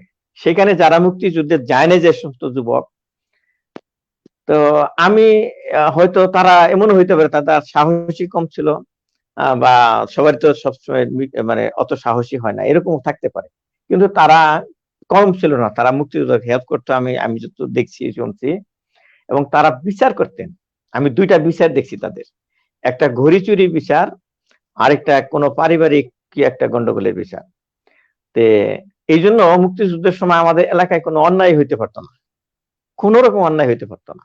সাথে সাথে বেত্রাঘাত করতো, মানে সব প্রত্যেকটা স্বেচ্ছাসেবক বাহিনীর সদস্যের হাতে একটা করে বেত থাকতো, পাকা বেত, ওই যে মোটা বেত, ওইটা কালা চক্কর মক্কর থাকতো ইয়ের মতো, এটা হাতে নিয়ে ঘুরতো, ওটা দেখলে অনেকে ভয় পেত। তো ওই এই স্বেচ্ছাসেবক বাহিনীর যে বিচার করতো, সাথে সাথে যে এর দোষী সাব্যস্ত হইতো, ওখানে তাকে এত ডাব বেত মারো, এরকম। তা আমি একটা ওই রশিদ মেম্বার সাহেবের, পরে উনি হাজির হয়েছে, রশিদ হাজি সাহেবের বাড়িতে একটা বিচার বসলো, ওইটা আমি দেখতে গেছিলাম, স্যার আমার আমরা মনে হয়তো আছে। বিচারের ঘটনাটা যে বই থেকে জানতে হম, হবে, দর্শক যারা যদি জানতে চায় বিস্তারিত, আমরা শুধু শিরোনামগুলো সংক্ষেপে বলতে পারবো। আহ, যাই হোক আমরা যে ওইখানে, হ্যাঁ, এটা একটা ইয়ের ঘটনা।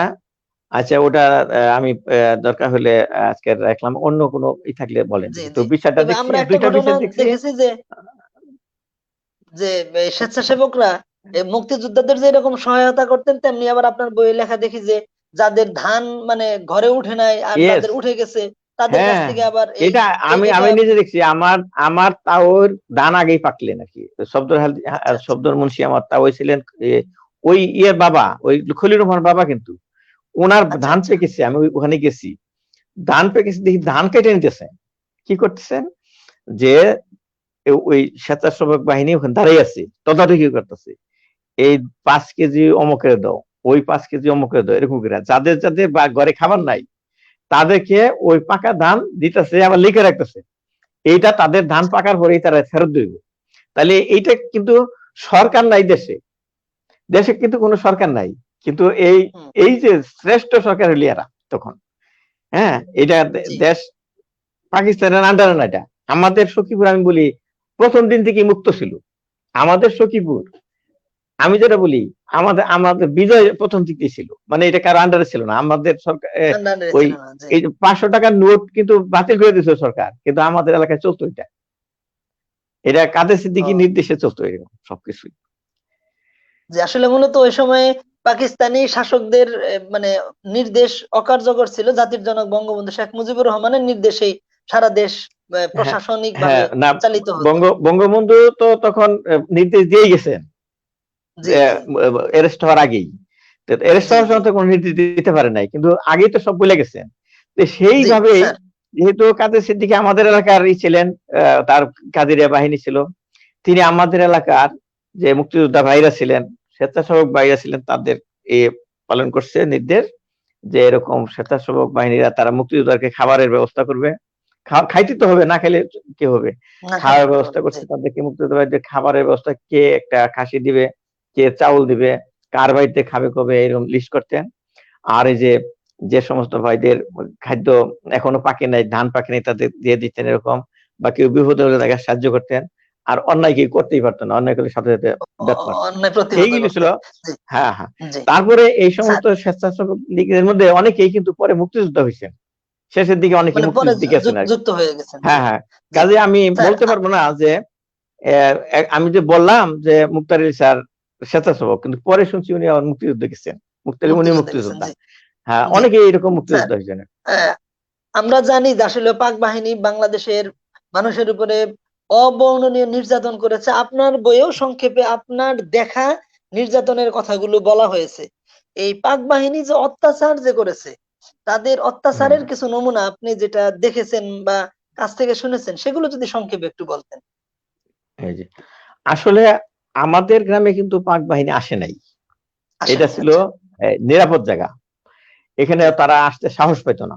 এটা এখনো তো দেখেন আমাদের যে গ্রাম, হ্যাঁ, এই গ্রাম নিয়ে আমার অনেক দুঃখ। এই গ্রামে কিন্তু পাকা রাস্তা নাই, আমাদের গ্রামে এখনো পাকা রাস্তা নাই। স্বাধীনতার এই 50 বছর হয়ে গেল, পাকা রাস্তা আমরা পাইনি। আগে যে রাস্তা ছিল এখন সেই রাস্তা। তখন এরকম ছিল, এখন এরকম আছে, ভয়াবহ জায়গা। এই বর্ষাকালে কোন এই লিডাররা আমাদের এলাকায় ঢুকতে পারে না। ঢুকতে পারে এখন না জি যাবে অনেকেই, না এখন ওই কঠিন, ওখানে ওই পাক বাহিনী আসতে পারে নাই।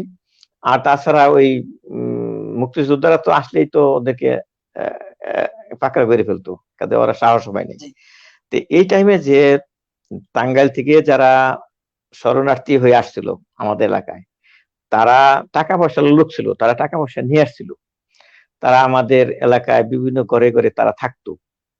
যেমন এই মাস্টার জাতীয় বা চাকরিজীবী, তারা আমাদের এলাকার যে শিক্ষিত মানুষ তাদের সাথে ট্যাগ হয়ে থাকতো, তাদের সাথে খাইতো, তাদের সাথে বাজার করতো এরকম। তারপরে এছাড়াও যাদের ঠিকানাই ছিল না, কোনো আত্মীয় ছিল না, তাদের দেখছি গাছে নিচে এসে বসে রয়েছে, চিড়া খাইতেছে, আমরা পানি নিয়ে দিতাম, আমাদের বাড়িতে এনে পানি দিতাম। পানিরও কিন্তু তখন অভাব ছিল, এত পানি ছিল না জি তখন, টিউবওয়েল ছিল না এগুলা। দূরের থেকে আনতে হতো, হ্যাঁ, কুয়া থেকে। দূর থেকে আনতে হইতো, আমরা পানি সাপ্লাই দিতাম, ওই চিড়া খাইতো তারা বসে বসে, আমরা মুড়ি দিতাম। তারপরে যারা সচ্ছল ছিল তারা তাদের খাওয়াইতো, তারা থাকতো রান্না করে, বাংলা করে, গোয়াল করে, এইভাবে আশ্রয় নিয়ে থাকতো, গাছে নিতে সময় কাটাতো। এবং তাদের চেহারা এখনো মনে আছে, তারা কত, তারা এই যে শিক্ষিত মেয়েরাও দেখতাম ওইরকম একটা খুবই আনসেফ অসহায় জায়গায় বসে আছে, হ্যাঁ, অসহায় ভাবে। অসহায় তারপরে জীবনযাপন করতে। জি এই যাদের বাড়ি, এই যে ওদের কিন্তু ক্যান্টনমেন্ট ছিল ইয়েতে, ঘাঁটি ছিল দেওপাড়া, দেওপাড়া হ্যাঁ দেওপাড়া ওই যে পাহাড়ে। হ্যাঁ, ওখান থেকে এই রৌঘা, তারপর বিভিন্ন যে ভর এলাকার গ্রামগুলো আছে, ডেইলি ওখান থেকে সেল মারতো। আর এক এক গ্রামে এক এক দিন গিয়ে হানা দিয়া সব লুট করে নিয়ে যেত। তো যার জন্য যে সমস্ত মেয়েরা ছিল আমাদের এলাকায় আত্মীয় স্বজন বাড়িতে সবাই আশ্রয় নিয়েছিল, এবং আমাদের বাড়িতে অনেকগুলো ছিল আমাদের আত্মীয় স্বজন।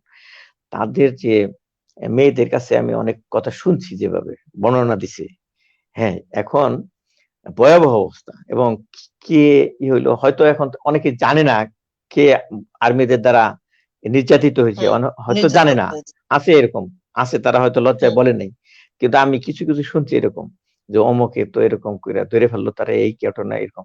তো এগুলো খুব বিভৎস ঘটনা। আর এই যে ধরতো হাঁস মুরগি খুব ধরতো, কি একটা বলে গ্যাস, তার এরকম আসলে কাঁদানে গ্যাস দিত, হাঁস মুরগির উপর কাঁদানে গ্যাস তো, হাঁস মুরগি চোখে দেখতো না, হাঁস মুরগি ধইরা নিয়ে যেত। আর এখানে সহযোগিতা করতো আমাদের দেশেরই এই কিছু লোক, তাদেরকে আমরা বলি রাজাকার এলাকার। তো তারা এই তাদেরকে সহযোগিতা করতো, এবং তারা দেখাইও দিত কোন বাড়িতে আছে, মুক্তিযোদ্ধা আছে, তাদের বাড়ি পড়াই দিত, এসে এরকম করতো, এরকম অত্যাচার করতো। কিন্তু ওইটা ছিল ওই বর অঞ্চল দিয়ে আর কি, তা আমাদের বাড়ি পর্যন্ত আসতে পারতো না। ওই ওই যে বৈলারপুর, তারপরে ওই যে হামিদপুর, এগুলা ছিল পাহাড়ের পাদদেশ, এই পর্যন্ত তারা আসতো, জি জি। ভিতরে ঢুকার সাহস পেত না। তারপরে একবার শেষের দিকে একবার আসছিল তারা, ওই কি কারণে আসলো, ওরা আইসা বড়সোনা আইসা ঢুইকা, তারপরে কালিয়া হইয়া তার ঢাকার দিকে যাইতেছে ছিল, আবার ওদিকে না গিয়ে আবার ঘুরে সখীপুর এসে রইলো কয়েকদিন, তারপরে বাসাইল হইয়া তারা চলে গেছে এইদিকে। ও হ্যালো। স্যার, আপনি যে শরণার্থীদের কথা বলছিলেন, এটা আমিও আজকে রাতে আব্বার সাথে কথা বললাম, যে তিনিও বললেন যে ভরসরাই যে অঞ্চলটা, এই যে সরাই এলাকা, এই এলাকার হ্যাঁ, হিন্দু হ্যাঁ, হ্যাঁ। ধর্মের যে বাবু যারা ছিলেন, যে বেনি বাবু, তাদের টাঙ্গাইলে বিশাল বড় দোকান ছিল, মেডিসিনের হয়তো ব্যবসা ছিল, এরকম ছিল। তারা আমাদের বাড়িতে, তো জিজ্ঞেস করলাম যে দাদার যে থাকার ঘর যেটা ছিল, এই ঘরটাই তারা তাদের জন্য ছেড়ে দিয়েছিলেন। তারা এরকম এই বউ পোলাপান নিয়ে, আমাদের যে চালা জায়গা, যেহেতু ব্যাকওয়ার্ড জায়গা, এই পাক বাহিনী আসার সম্ভাবনা নাই, এরকম এই আপনাদের এই ঢন্ডনিয়া, তারপরে দোয়ানি চালা, আমাদের এই গড়বাড়ি, এই যে পাহাড়ি অঞ্চল যেগুলো, এতদিনে কিছুটা সভ্যতার আমাদের আলো বা বাতাস নিয়ে। বরগা হাই স্কুলের একজন টিচার ছিলেন, বিএসসি টিচার বা বিএ, ওনার নামটা উনি হিন্দু টিচার, নামটা এই মুহূর্তে মনে আসতেছে না, উনি খুব ভালো নাম করা টিচার ছিলেন। ওনার একটা মাত্র ছেলে ছিল, মাত্র 2 বছর বা 1.5 বছর ছেলে। ওনার বউকে নিয়ে এই আয়সা আমাদের মৌলানা সালাউদ্দিন, নাম শুনছেন, এই যে নুরুল আমিনের বাবা। আমরা তো আচ্ছা জানেন যে আচ্ছা। মৌলানারা কিন্তু সবাই ইনা, মৌলানা খুবই ছিলেন আর কি, এই আওয়ামী লীগের ভক্ত ছিলেন, এবং তাকে আশ্রয় দেয় তার এই ঘরে, ওই যে রান্নাঘরে থাকে সে, রান্না বৌনিয়া। করে, জি। এবং হ্যাঁ, এই এই উনি যেহেতু হিন্দু, খুব ভয় পাইতেন, বাইরে যাইতেন না। আমি দেখছি কত কষ্ট করে থাকতেন, এবং 9 মাসই ছিলেন ওখানে, 9 মাস উনি ওই রান্নাঘরে থাকতেন। আমরাও তার ছেলেকে কোলে নিতাম, তার ছেলে কান্নাকাটি করতো, কোলে নিয়ে বেড়াইতাম, জি আর উনি স্যার। ওই রান্নাঘরে বসে থাকতেন। জি, আমরা মুক্তিযোদ্ধাদের অবদান, পাক বাহিনীর অত্যাচার, এবং স্বেচ্ছাসেবকদের যে মুক্তিযুদ্ধের সহযোগিতা, এবং শেষে আহ, যে শরণার্থী যারা হয়ে গেছিলেন, যারা পাক বাহিনী যাদের এলাকার কাছাকাছি চলে আসছিল, তাদের অবর্ণনীয় কষ্টের জীবনযাপন সম্পর্কে আলোচনা শুনলাম। তো এই রাজাকার সম্পর্কে একটি ঘটনা আপনার বইয়ের মধ্যে ছোট্ট করে বলা আছে, যে রাজাকারদের একটা কার্যক্রম সম্পর্কে। এটা যদি আপনি খুবই সংক্ষেপে বলেন।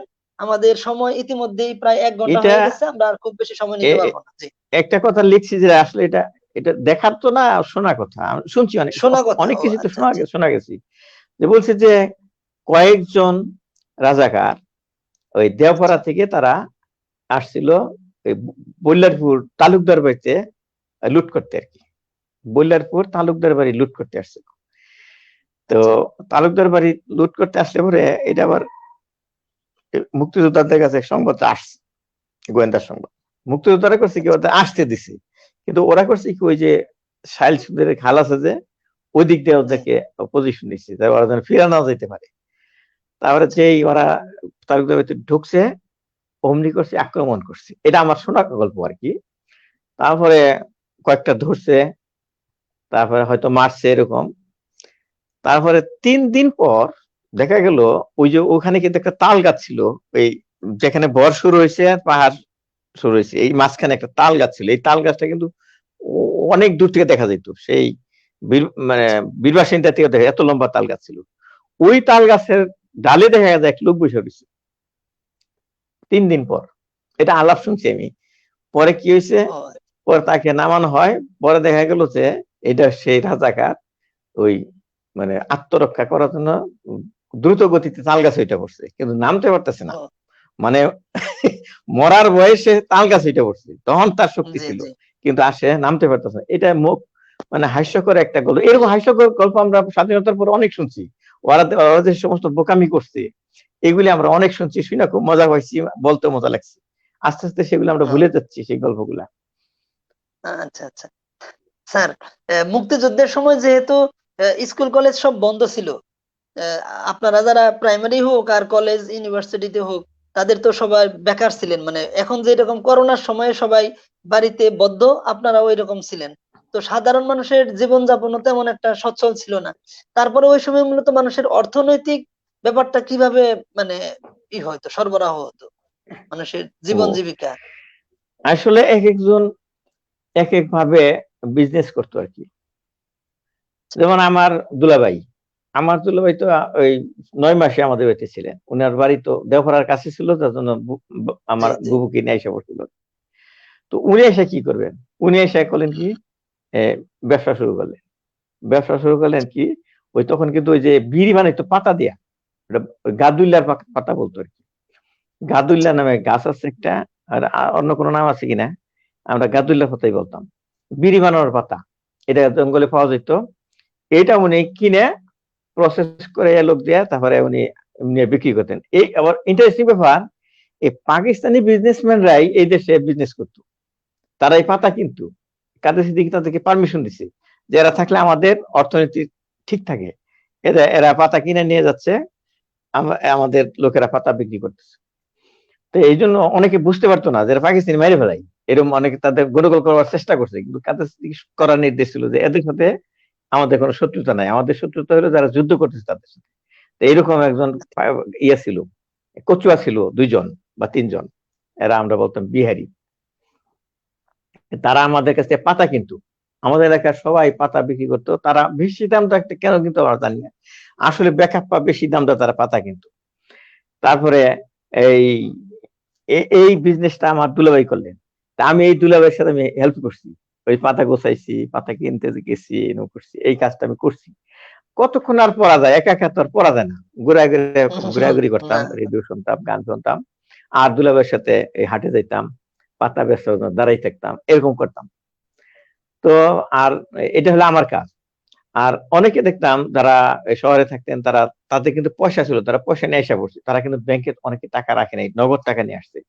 তারাও এরকম বাজারে ওই ধান টান কিনে ধানে লোকদের বিক্রি করতো, গরু জবাই করে, খাসি জবাই করে, কিনা জবাই করলে কিন্তু একটু লাভ হয়, এই কাজগুলো হ্যাঁ হ্যাঁ। করতো তারা। এইভাবে তারা এই চলতো আর কি। আচ্ছা আচ্ছা। অর্থনীতি চাঙ্গা এইভাবে ঠিক রাখতো আর কি, মোটামুটি বেঁচে থাকার জন্য যা করা যায় এগুলো করতো। জি। আমরাও তাই করতাম, হ্যাঁ, কিন্তু আমরা তারপরে কিন্তু আর এগুলা আপনার করি নাই। জি জি, স্বাধীনতা যুদ্ধের পরে কিন্তু এগুলা করতে হয়নি আর। এগুলা করতে হয় না। জি, আপনার বইয়ের হ্যাঁ একদম শেষের দিকে আপনার একটা ঘটনা বর্ণনা আছে, দেওপাড়া যে আর্মি ক্যাম্প ছিল পাকিস্তানি আর্মিদের, সেই ক্যাম্প তো তারা ছেড়ে চলে যায়। এটা দেশ স্বাধীন হয়, এটা মুক্তিযোদ্ধাদের হ্যাঁ আন্ডারে চলে আসে। আপনি সেখানে ঘুরতে গিয়েছিলেন সেই দেওপাড়া আর্মি ক্যাম্পে, সেই ঘটনাটা যদি একটু বলেন। হ্যাঁ, আমরা কিন্তু আমাদের নানার বাড়ি হলো মামার বাড়ি, যে আমরা নানার বাড়ি বেশি বললাম, নানার বাড়ি নানির বাড়ি বলতাম, এখন তো মামার বাড়ি বলে। জি জি, মামার বাড়ি বলতে নানার হয়। বাড়ি হলো আমাদের কালিহাতি রৌঘা। রৌঘা। রৌঘা থেকে দেওপাড়া হলো 1.5-2 কিলোমিটার কাছেই। তো ওই ওইখানে এই 16ই ডিসেম্বরের পরে আমি গেছিলাম। আমরা শীতকালে যাইতাম, মা নায়র যেতেন, 1 মাস করে নায়র থাকতেন, শীতকালে আচ্ছা। একবার আর বর্ষাকালে একবার। তো ওই নায়র গেলে পরে, তখন তো আমি ছোট, তো জি আমাদের মামাতো ভাইরা ছিল খেলার সাথে, যেমন ফজলুল হক, আমরা বলতাম ফজু ভাই, কাদের ভাই, আমি, ফজু ভাই, কাদের ভাই, আমরা বলে চল যাই তামসা দেখে এসি গা। আর্মিরা গেছে গা, উম, উম, আমরা বলতাম বিহারি, বিহারিরা চলে গেছে, জি। আমরা দেখে আসি। তো দেখতে গেলাম আমরা 3 জন। তো দেখি ওই যে বাংকার, বাংকার গুলো দেখতে খুব ভালো, গর্ত ভিতরে থাকার মতো সুন্দর। তা আমরা নিচে নামছি, লাফালাফি পারছি, আবার উঠছি। তারপরে ওরা যেখানে যে মেশিন গান রাইখে গুলি করতো সেটা দেখছি। হ্যাঁ, সুন্দর। ওখান থেকে যে একদম সেই রৌহার বর্ডার দেখা যায়, সেই পার্কি দেখা যায় মানে ওরা দেখে দেখে কি করতো, আসলে শেল গুলা ফেলতো প্রতিদিন সকালে, কিন্তু শেল ফেলতো। তারপর ওরা যে চলে গেছে, ওদের যে সিগারেটের প্যাকেট গুলা রয়ে গেছে, পড়ে রয়েছে। ওরা সিগারেট খাইতো, যে সিগারেট গুলো প্যাকেট রয়ে গেছে, এগুলো দেখলাম। পরে আমরা এক বাংকার থেকে আরেক বাংকারে যাওয়ার জন্য যে ক্রলিং করে যায়, যেটা কি বলে, ট্রেন্স নাকি, এই আমরা ট্রেন্সিং হ্যাঁ, করছি ওই ইয়েদের মতো করে। তারপরে দেখলাম ওই তখন শীতের দিন ছিল, সকালবেলা রোদ্রে বসে আছে কয়েকজন কমান্ডার টাইপের যে আর্মি যান, ওই মানে মুক্তিযোদ্ধা। এবং মুক্তিযোদ্ধা। তাদের মধ্যে কি হ্যাঁ, মুক্তিযোদ্ধা, কি ফুর্তি তাদের, মানে মানে মানে এটা আমি বুঝাতে পারবো না। ওরা ওরা কত ফুর্তি নিয়ে তারা আছে। রান্না করতেছে, তারপরে এই করতেছে, সেই করতেছে, কেউ গান গাইতেছে, কেউ রেডিও শুনতেছে। তারপরে একটা চেয়ারের মধ্যে বসে রয়েছে একজন, যে বসে বসে এই খুসাইতেছে, ওই যে পরিষ্কার করতেছে, ওই মেশিন গান পরিষ্কার করতেছে। তার পিছনে আমি দাঁড়াইছি, মানে মেশিন গান দেখছি তো এই না। তো আমার এরকম করলো, মানে আমার সরাই দিল, যে আমি তার ছায়া দিছি, রোদ তাপা বেশি, ছায়া দিছি। পরে দেখছি ইনি হানিফ, এই যে পৌর মেয়র হানিফ, বর্তমানে এই যে ইয়ের আবু হানিফা আজাদ। সখীপুরের। জি, হ্যাঁ, জি। উনি। তারপর আমি আরেকটা চেয়ারে বসা দেখছি, এই যে হাবিবুর রহমান, হাবিব, উনি লিডার। তো ওই দুইজনের কথা আমার মনে আছে, ওই দুজনকে আমি ওখানে দেখছি। হ্যাঁ, ওই হানিফ আর হাবিব ভাই। তো ওনাদেরকে আমি ও, ওখানে বসা দেখছি, চেয়ারে বসা দেখছি রোদ্রের মধ্যে। আর ওই যে আমাকে যে ইশারা দিয়েছিলেন যে সরে যাও, ওই যে ছায়া পরে দিকে, আমার কাছে মনে হচ্ছে উনি ছিলেন হানিফ। তা আমি ওখানে কিন্তু ওই দুই মুক্তিযোদ্ধাকে দেখলাম। আরো অনেক মুক্তিযোদ্ধা দেখছি, তাদের আমি চিনি না। চেনেন না। আমি জি, বলছি না, আমার দেখা মুক্তিযোদ্ধা, তো এরাও মুক্তিযোদ্ধা ছিলেন আর কি।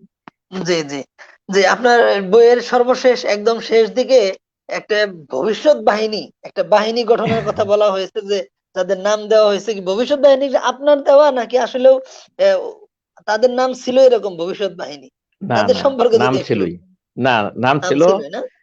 তাহলে এখন যুদ্ধ যখন শেষ হইলো, মুক্তিযুদ্ধ, তো মুক্তিযুদ্ধ শেষ হওয়ার পরে যুদ্ধ করতে চায়, এরকম কোনো কিছু আছে না, যে কার জি, সাথে যুদ্ধ করবো এখন। তাইলে ধারণা হইলো, পোলাপানের ধারণা যে ভবিষ্যতে যুদ্ধ করতে হবে। আচ্ছা, মানে এটা ভাব আর কি, পোলাপানের ভাব আর আচ্ছা। কি। তো এটা আমাদের এলাকায় ছিল না, মানে আমাদের এই পাড়ায় ছিল না এটা। তা আমরা লক্ষ্য করলাম কালিয়া, কচুয়া, এই সমস্ত জায়গায় আছে এরা। তো এই যে মধু ভাই নামে একজন কচুয়ার আছে, ওই শিকদার বাড়ির পাশে তার বাড়ি। উনি ঔষধ বিক্রি করতেন, মলম, ইন্ডিয়ান বাম বিক্রি করতেন, মধু ডাক্তার আচ্ছা, নামে পরিচিত, ওই যে ক্যানভাস করিয়া। তো তার আচ্ছা। একটা ছোট ভাই ছিল, তার বয়সটা আমার আমার মতো বয়স। তো ওই ওকে দেখছি এই একটা ভবিষ্যৎ বাহিনীর কমান্ডার, তাদের আন্ডারে এই 16-17 জন করে এই ছেলেবেলা থাকতো। তো এক একটা কমান্ডার আন্ডারে 16 ছেলা। তো এরা, আমি যে কাদের সিদ্দিকীকে সম্বর্ধনা দেওয়া হইলো, তার আগেও একবার সম্বর্ধনা দিয়েছি বড়সোনা, ওদিন আমি আবার দেখলাম দ্বিতীয়বার বড়সোনার মাঠে তাকে সম্বর্ধনা দেওয়া হয়। সেই সম্বর্ধনা অনুষ্ঠানে আমার চাচা আব্দুল সালাম তালুকদার, উনি মোনাজাত পরিচালনা করছিলেন। আমার এই কথা মনে আছে, চাচা বলতেছিলেন যে কাদের সিদ্দিকীর যে ওই যে হাতে আঘাত পাইছিলেন, ওই যে গুলি লাগছিল, যে হ্যাঁ, ওটা হ্যাঁ। আরোগ্য হওয়ার জন্য আমার মনে আছে। তারপরে অনেকক্ষণ মোনাজাত ধরছিলেন। এটা হলো সেকেন্ড। তারপরে কাদের সিদ্দিকীদের সম্বর্ধনা দেওয়া হবে, শাম সিং বাবাজি আসবে সেখানে অতিথি হইয়া, শাম সিং বাবাজি, যে ভারতের। তো আমরা বিরাট আয়োজন, সেই মিটিং এ গেলাম।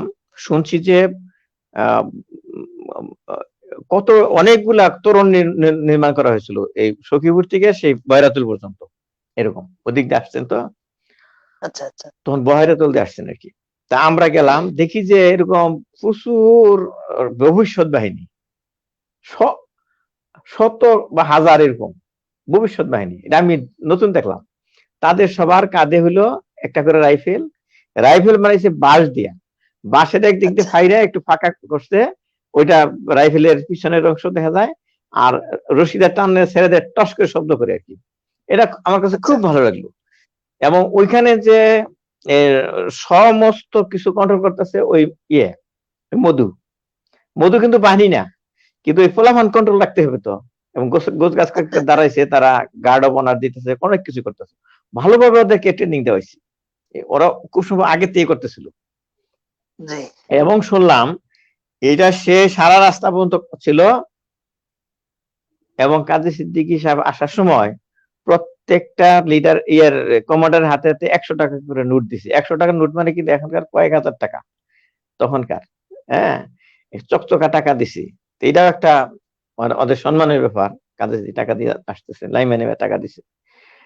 তা এরপরে আমার মনের ইচ্ছা হলো যে আমরা ভবিষ্যৎ বাহিনী গঠন করব আমাদের পাড়ায়, বড় ভাই পাড়ায়, এলাকায়। আমাদের আচ্ছা আচ্ছা। এলাকায়। তা আমি একটু বড় ছিলাম ওই পোলাহানের মধ্যে, যে বললাম না আমি একটু দেরিতে স্কুলে গেছিলাম।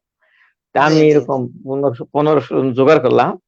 আমি যেহেতু লিডার, আমি সবার লেফট রাইট করা এইগুলা, তারপরে পাশের রাইফেল বানাইলাম, তারপরে শুরু করলাম ওই এই স্লোগান দিয়ে, যে কি কি জানি বললাম, ভবিষ্যৎ বাহিনী, ভবিষ্যৎ বাহিনী, এই এরকম একটা স্লোগানটা আমার মনে নাই। তা এদিক দিয়ে 10টা জায়গায় 11টা বেজে গেছে, তখন কিন্তু স্কুল শুরু হয়ে গেছে। তখন তো সব শুরু হয়েছে, এটা সন স্বাধীনতার 72-এর। পরের ঘটনা, কি 72-এর ঘটনা। তো আমরা স্কুলে যাবো, স্কুলে বাদ দিয়ে এরকম স্কুলের কথা মনেই নেই আমাদের, কেউ স্কুলে যায়নি। তারপরে ওদিক দিয়ে আমাদের যে কিছুদিন আগে মুকুল মারা গেলেন, আসাদুজ্জামান তালুকদার, জি জি। তো ওর বাবা যে সালাম তালুকদার, তো উনি তারে খুঁজে হইতেছে না, যাবো স্কুলে। পরে বলছে যে ওরা তো ভবিষ্যৎ বাহিনী গঠন করছে, ওই দিক দিয়ে মিছিল করতেছে। তা আমরা ওই যে হাফিজুল দুলাভাই বাড়ি দিয়ে শুরু করে নওপাড়া পর্যন্ত আসছি। তো আইসাতেছে যে ভবিষ্যৎ বাহিনীর ধর, এই বইলা এই কাকু মানে হুমকি দিতেছে। এইটা শুনেই আমরা ছত্রভঙ্গ হইয়া জঙ্গলের ভিতরে পলাইছি। বলে যে ভবিষ্যৎ বাহিনীর কমান্ডার কোন দিক দিয়ে গেল, আরে দলে ফেরি হইতো। তখন আমি একদম একটা গাছের ভিতরটা লুকাই আছি আর কি। তারপরে জি। স্কুলে যাওয়া বাদ দিয়া ভবিষ্যৎ বাহিনীগিরি ছুটাইতেছি। এই যে আমার একটা ভয় আচ্ছা দেখালো আমাদেরকে, ওইটাই শেষ। ওই একদিনই ভবিষ্যৎ বাহিনীর কমান্ডার ছিলাম, একদিনে আমার ভবিষ্যৎ বাহিনীর ছত্রভঙ্গ হয়ে গেছে আমার জি ভবিষ্যৎ জি। বাহিনী। তো অনেক ভবিষ্যৎ অনেক। বাহিনী আর এই 29 বছর বয়সে, 49 বছর বয়সে ভবিষ্যৎ বাহিনী আর লাগে নাই আমাদের। আদৌ লাগে না, লাগবে কিনা আমি আলহামদুলিল্লাহ। জানি না। জি জি। জি, অনেক ধন্যবাদ স্যার। আমরা দীর্ঘ 1 ঘন্টা 12 মিনিটের মতো আমরা লাইভে আছি। আমাদের অনেক দর্শক যারা সরি, আমি আছেন। একটু বেশিক্ষণ না বলে ফেলছি।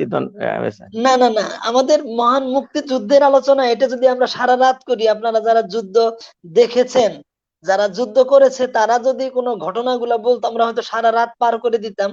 আমাদের মনে হয় যে প্রত্যেক মুক্তিযোদ্ধা যারা আছেন তাদের কথাগুলো এভাবে, যারা মুক্তিযুদ্ধ আমরা দেখি নাই, তাদের কাছে পৌঁছে দেওয়া দরকার। তাহলেই প্রকৃতপক্ষে দেশপ্রেম আমাদের তরুণ প্রজন্মের মনে হ্যাঁ, জাগবে। আমি আপনাকে অনুরোধ করবো, যারা আসলে মুক্তিযুদ্ধ করছে তাদের জি মুখ থেকে শুনেন, আরো অনেক কিছু জানতে পারো। আমি তো ভিতরে খবর অত রাখতে পারি না। জি আমি জি জি। যেটুকু দেখছি, আমি ছোট ছিলাম, ক্লাস 5-এ পড়ি, আমি লিখতে পারছি দেখে আমি লিখছি। অনেকে জানে কিন্তু জি লেখে জি না, বলে কিন্তু লেখে না। তা আমি যেহেতু জি। আমি আমি আমি এই শুধু আমি অনেক স্মৃতিচারণমূলক কথাবার্তা আমার আছে, সেগুলো অন্য বই আছে। সোনালী শৈশব লিখছি, বর্ণিল অতীত লিখছি, স্মৃতির পাতা থেকে। আর আমি শুধু আলাদা করছি যে অনেকে মুক্তিযুদ্ধের সময়কার কথা জানতে চায়, এবং জানতে পাবলিশারও চাই। চায় যে একটা মুক্তিযুদ্ধের উপর বই লেখেন। আমি বাংলা নামা বলছিলাম, আমার একটা মুক্তিযুদ্ধের উপর বই লেখেন। এই বাংলা নামা জি জি আমার হেল্প জি করতেছে জি। ভালোই। তো বাংলা নামা অনুরোধ করলো যে একটা মুক্তিযুদ্ধের একটা বই লেখেন, বলে চলবে আর কি। তা আমার বই মুক্তিযুদ্ধের উপর লিখছি। বইটা ছোট হয়েছে, কারণ অত ছোট বয়সে আমি কত আরে লিখতে পারবো, ছোট জি বয়সে জি। তো খুব না। বেশি দেখি নাই। আর আমি জি বিশ্লেষণ করে লিখবো, যে গবেষণা করে লিখবো, যে আমার গবেষণা করার এখন টাইম নাই। আমি ডাক্তার, আমি ওই ব্যস্ত থাকি আমার ডাক্তারি নিয়ে, আমার অত সময় নাই। আমি যতটুকু দেখছি আমার স্মৃতিচারণে আমি লিখছি। আমি নতুন প্রজন্মকে বলবো, আমার বইটা আপনারা পড়েন, বিশেষ করে যারা আমাদের এলাকায় আছেন তারা পড়েন। অন্য এলাকায় তাহলে জানতে পারবেন আমাদের মুক্তিযোদ্ধারা কেমন ছিল, হুম, আমাদের জি। স্বেচ্ছাসেবক বাহিনী কেমন ছিল, আমরা কেমন কেমন ছিল? ছিলাম, আমরা কি করছি, আমাদের কি রোল ছিল, তাদের কি রোল ছিল। আমরা এগুলি, আমার যদিও খুব তথ্যবহুল বই না, কিন্তু আমি সহজ বাংলায় সবার পাঠ্য করার জন্য আমি লিখছি। তো অনেকে বলতে পারে যে এটা তো কোনো গভীর কোনো গবেষণা নাই। আসলে গবেষণা করার টাইম আমার নাই, আমি লিখতেও পারবো না, আমি অত বড় সাহিত্যিকও না। তা আমি জাস্ট আমার কথা অনেকে পছন্দ করে তাই লিখি। আমি সবার কাছে দেওয়ার জন্য আমি বই আকারে দিছি, আমি ফেসবুকে লিখি। আপনারা বই যদি সংগ্রহ করেন আপনারা জানতে পারবেন। একদিনই হয়তো শেষ হয়ে যাওয়া পড়া আপনি আরেক বন্ধুকে দিলেন, আরেকজনকে দিলেন, এইভাবে আমি জি মনে করি যে এই কথাগুলো আমি সংক্ষেপে বললাম, কিন্তু আমার বইয়ের মধ্যে একটু ডিটেলস আছে, যে অনেক কথা হয়তো বাদ পড়ে গেল আর বলতে পারলাম না। তো এই জন্য জি যারা শুনলেন তাদের সবাই আমি ধন্যবাদ দিচ্ছি। জি অনেক ধন্যবাদ স্যার। আমরা আসলেও এই বইটি আসলে না পড়লে পরে এই কথাগুলো হয়তো একদমই সাজানো অবস্থায় পাওয়া যাবে না। আমরা হয়তো বিক্ষিপ্তভাবে কথাগুলো বললাম।